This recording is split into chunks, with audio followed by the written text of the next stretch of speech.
I don't want to set the world on fire. Welcome once again, everyone, to the next episode of the Foally of Man. I'm Chris, with me here today, Robert. And we're going to be looking at chapter 13? Yeah. 14, chapter 14. Where is my mind? Steel hooves. The stables were never meant to save any pony. Yeah, never has that been more true than in this Oh, this episode. boy. Okay, so... All right, so finally, the Brotherhoof of Steel. Finally. The Brotherhoof of Steel. Why was that not it? Why wasn't it that? Oh, man, I'm so excited we finally get to meet a Steel Ranger. And, of course, it's at this penultimate moment of, we're about to die! No! There's these three pseudo-goddesses. There's these Alicorns that are just going to destroy us. And then, out of nowhere, rocket-propelled steel grenade apples. It's actually more like an M19. It's a machine gun grenade. It's awesome. And this character's name is Steelhoof. Steel right? hooves. Steel hooves. Steel hooves. Steel hooves. Okay, sorry. I thought singular for the name. So anyway, so Steel Hooves basically saves the day, which is good because they were getting their asses handed to them. They were about to be dead. Very, yes. very, very dead. And he turned Alicorns into squishy meat masks. He did. Yes. Well, and I don't want to forget. So Little Pip actually did defeat one of the Alicorns.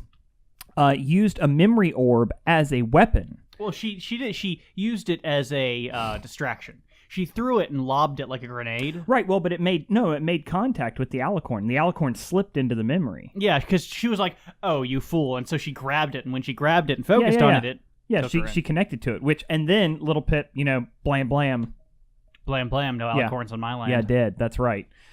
So anyways, so then we Steel Hooves. We meet Steel Hooves. We find out a Little Pip thinks Steel Hooves is dead because his armor is, I assume, him, but we think it's a him. It's a him. Especially from the voice, it sounds like a him. It's a him. Very, very dented in and crushed, and the power to his armor is completely disabled, completely. And Little Pip lies and says, "Oh, I'm a certified." What do you call it? She's a certified loony is what she is. Yeah, well, anyway, so she's a certified technician or whatever. Stable tech. Stable tech. Pip Buck technician. Yes. But she's not actually certified, and she's missing some of the tools she needs to access the rudimentary electrical systems, power systems. And we find out about Stable 29. Yep. Well, this actually has a rather hilarious line in it that I enjoyed, which was when she's levitating Velvet Remedy over. Velvet Remedy says, "Little Pip, put me down." Minefield. Yeah. Okay, move me, then put me down. Yes. No, that was a nice little bit of comedy. There are some good humorous elements. But man, we got to move along. There's a lot to cover in this chapter. All right. So we also touch on, finally, the love triangle between Little Pip and Velvet Remedy and Calamity and Velvet Remedy. She's not yours, she's mine! Yes. And lots of talk of stable doors and swinging this way and that sort of a thing. So anyways, we get down into Stable 29. Oh, wait, but to access Stable 29, there is a voice command back door. Yeah, you require the vocal recognition, no particular words, but the vocal recognition of all of the Cutie Mark Crusaders. Yes, Cutie Mark Crusaders. So anyway, so they are able to collect that from a radio transmission. Which also informs us about Hellhounds, which is this universe's... Yes, that are attacking people on passage to Manhattan and Philadelphia. Yeah, Philadelphia. Yeah, my wife thought that was hilarious. Philadelphia. Oh my God. Also find out that this particular stable has no leader. It has no system of democracy, whatever. I mean, there's no representation. No representation. A couple of things that we start noticing through I guess it's the journals and audio logs and that sort of thing, that the medical bay locks itself down and basically suffocates everyone within. You start seeing like everybody's dead, and you start seeing these instances of people just conveniently dying in the most horrible ways. Well, like, for instance, Lemongrass was planning her daughter's quinceanera, and she died in the medical lockdown. She apparently was in there to just get stitches removed. And it closed the doors, just flooded like the room with bomb-proofed it. Well, yeah, it's flooded with CO2. Well, I was going to say, but it had like war shutters on the outside. Like, that's what they couldn't believe. It's like, why is this armored? Why is it that hard to get in? Let's see here. There was also the children's classroom, which was filled with plasma. It seems like the vault is booby-trapped, but we actually find out later that it's not booby-trapped, that they developed the Crusader artificial intelligence system. The Crusader mainframe, and this is something that you didn't get from listening to it. It's spelled MANEFRAME. Oh, goodness. Mainframe. It's not the pony pun of the week, though. But it's a damn good pony pun. However, we do discover about that the original DJ Pony was a member of this particular vault. Vinyl Scratch. No, it's an important... the spelling is actually DJ Pon 3. Leetish spelling. But that's the reason they keep saying the original DJ Pony is because she's not the first DJ. She is the original of that affectation, which is what the radio broadcaster DJ Pony has taken. We also come across a memory orb referred to as Pinkie Pie's last party. Yep. And you get some inference there. You also actually see steel hooves. Oh, you do? You must have missed it. Yeah, no, that when Applejack's boyfriend, Apple Snack steel hooves. Oh, interesting. Yeah. Wow. Actually says it in the episode. Well, he does say that the suit sustains him. Yeah. So, apparently for a long-ass time. But anyway, so we'll get into that a little bit more. But what we find out from the Crusader mainframe is that as the water purification system continues to fail, or the water totem, they call it a water totem. Talisman. Water talisman. That they are able to sustain less and less population. And so the computer does what computers always do. I can only support 100 people. We have 120 ponies. I got to get us down to 100 ponies. Yeah. And it chooses those who are least likely to survive in the future and gets rid of them.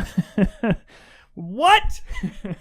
I didn't realize this was 2001: A Space Pony. Yeah, it's pretty. I mean, this is beautiful, and it's something that I love about the story is that you could make a Fallout world completely dull by making everything too happy, too shiny, too pretty, and you could make some gruesome details to it. But if you don't go into the horror, if you don't go into the absolute worst of it, it doesn't hold up. And this is the absolute worst of it. This is the example of the best laid plans of mice and ponies. Mice and Mare. The best laid plans of Mice and Mare. Where you see this thing that was just supposed to work out, and then somebody's kid gets a BB gun. They go down, they practice shooting, and lo and behold, they damage and end up killing everyone. Yep. And that's the problem with humanity. I think it's time for us to move on and talk a little bit about Pinkie Pie's last party. Yep.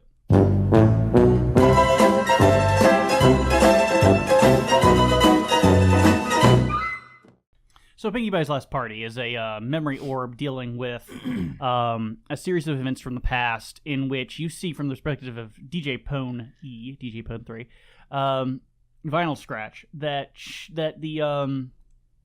you see some of the ministers, the main six, engaging in just what they're doing, what's going on with them. Mm-hmm. You see Rainbow Dash and Applejack just talking about Yeah, we find out Applejack has an accent similar to Calamity. Yeah, which isn't surprising. I have seen Applejack from the show. Yeah, so that Southern Texan affectation. Yeah, kind of the cowboy mentality. Cow pony. Yes, it actually is cow pony. Cow pony. All right. I'm catching on.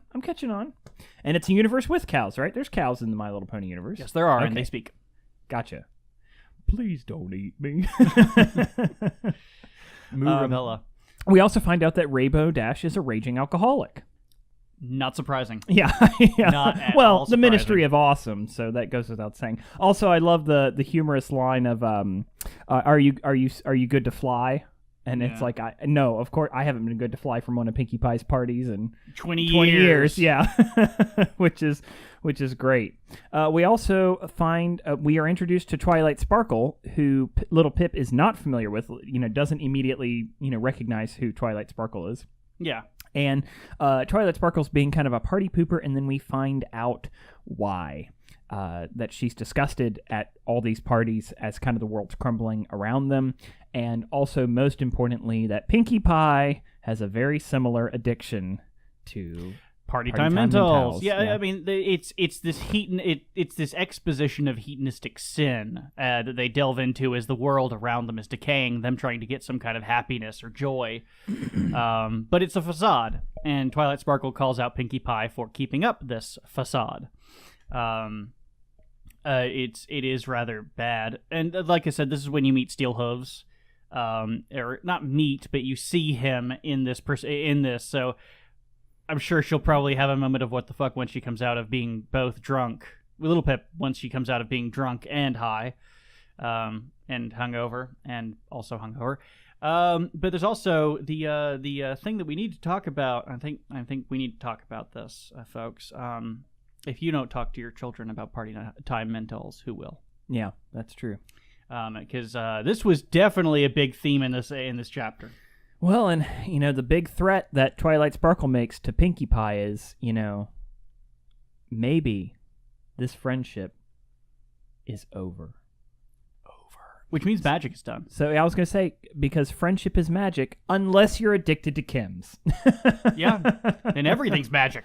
But yeah, that's one of those big things, and I don't want to glaze over it too quickly. But yeah, we're seeing the slipping into addiction. Of course, Little Pip is like, but I'm not that bad. I mean, I've got this under control. I'm not addicted. I was bleeding. I just need it to be a better me. I was bleeding out, and I was afraid that my chems would overcook. But hey, it's all right. Yeah. Yeah, it's amazing. There's also another line from this that I absolutely love, which summarizes a lot of the story so far in a beautiful manner, which is somewhere distant, Velvet Remedy was being concerned, but I blocked it out. That's a great line. Yeah, there's a lot of judgment. There's judgy, very very judgy in this chapter. All right, well, I think that leads us into the pony pun of the week. There you go. Boom. And this week, our pony pun is the Necronomicon. The Necronomicon. Kloptu Verada Necto. I'm surprised you remembered that last part. I mean, that's really the key. No. Or the alternate ending. But I slept too long. The Necronomicon is bound in human flesh. Is the Necronomicon bound in horse leather? Probably. Yeah. Probably. Interesting. Well, guess where the leather comes from their leather barding. Yeah, it's interesting. So I wonder about the Necronomicon. Obviously, I don't imagine it comes up much in the show. Actually, there was one episode that had something like that, but you'll see. It's weird. Interesting. All right. Well, how about some listener questions? Let's see here. Well, come on now. Quickly. Don't have all day. All right, Chris, are you ready? Yes. Oscar Holt says, if you were a part of the Fallout Equestria settings, what kind of character would you be, and what faction would you take part of? I'll let you. Well, actually, I guess I'm the one that has to answer that. Yeah. Okay. What kind of character would I be? Probably just an Earth Pony. What faction would I take part in?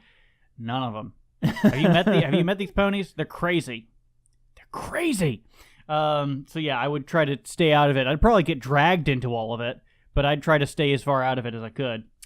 Yeah, I'd love to say that I'd be a sneaky squirrel, but I wouldn't. I would totally be a carbine wielding Steel Ranger, big time, in whatever capacity. Oh yeah. Whatever capacity. I mean, whenever I play Fallout, I'm almost always... I mean, I've said before that I play like a sociopath, but I play like a sociopath for the Brotherhood of Steel. And in this case, I could be a part of the Brotherhoof of Steel. So, also, next question from Walter White. Walter White actually gave us 4 questions, so we need to pick one just for timeline this week. So, I'll let you call one out there. Well, I can do this real quick. What's your favorite funny moment so far? That would actually be the line, Velvet Remedy, when she's passing her over the minefield. What's your favorite badass moment so far? Definitely the dragon. Dragon still takes it. Yeah, that is amazing. Was pretty damn badass. What is your most poignant, sad moment so far? That would have to be both of the I can't pick between the stables. No, it's got to be Silver Bell. Okay. Or Silver Bell. I'm stables. Pinkie Bell. Pinky Bell, Yeah. Silver Bell. God, that was just Yeah. seeing somebody who has been so abused slip into that madness. It man. That for me. So, and thanks for the questions, Walter White. I think we've let's see here. Yeah, we tried to knock those out as quick as we could. So, moving forward, we're gonna have a little bit of a schedule change here in the next couple of weeks. Yep. Next 2 weeks will be weekends. Just there's nothing. I'm going in for surgery, so I won't be available. And he does this by himself.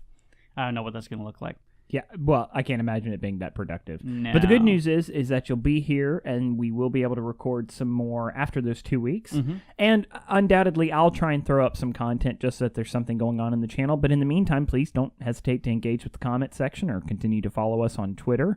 Like I said, that's usually more of a way for us to announce what the show is. Once again, I didn't put my stuff here for what our Twitter is, but our YouTube channel is Chrisco Brand Biscuits. You can find us at Chrisco Podcast on Twitter, I believe, and also go to the Libsyn page if you want to listen to the podcast. Of course, you can also find us on Google Play and iTunes. All links are below. Yes, yeah, you'll see it on the screen. And those of you who are listening to the podcast, well, you've already found it, so you know where to find it elsewhere. Congratulations. Golly, lot happened in this chapter. A lot. I also want to ask you guys a question real quick. Would you be fine with us pushing more towards a longer time span? Yeah, we heard a lot of complaints about not going into enough detail in the last couple episodes, and we've always tried to keep the show concise, but if there's enough demand for longer episodes, we're more than willing to talk. God knows we can talk. I can talk for days. And that's the problem, is that as these chapters go on and they actually start having more content to them. Yeah, there's lots to it. You're starting to see we're at this very limit of our 15-minute schedule, so if you want, we can push it more towards a 23-minute, and that's probably going to be more... A standard show length. Standard show length. But let us know in the comments. Well, I don't have anything else to add. Anything else you wanted to talk about in this chapter? This is probably my favorite chapter so far. Awesome. All right. For Chris, I'm Robert, and you have tuned into the Foally of Man. We will see y'all next time.